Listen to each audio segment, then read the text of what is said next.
What is going on, YouTube? Today I just wanted to do a little review of my On3 Turbo Kit for my 2012 Mustang GT, which is behind me here. But anyway, so I bought the On3 76 millimeter turbo probably about 10,000 miles ago on this car, and I'm telling you guys, I have not had a single issue out of this kit. Don't mind I gotta put my ring on.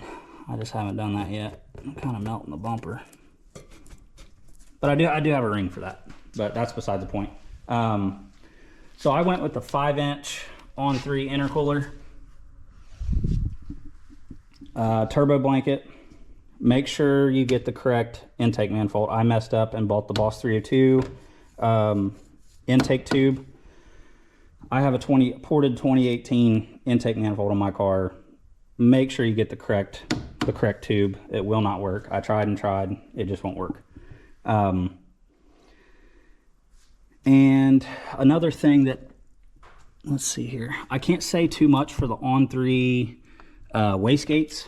I did, as soon as I bought the kit, I went with the Turbo Smart Hyper gates, and that's what I put on my car. But besides that, guys, it makes amazing power, and it has never let me down one time. It has been a fantastic kit, and I would not be scared to buy that kit. I would put it on every single one of my cars that I buy.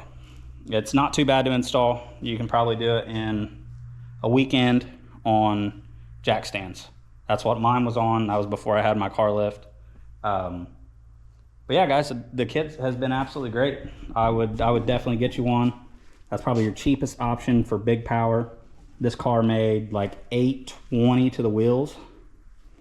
And yeah, but that's my review on the On3 Turbo Kit. Like and subscribe, and thanks for watching.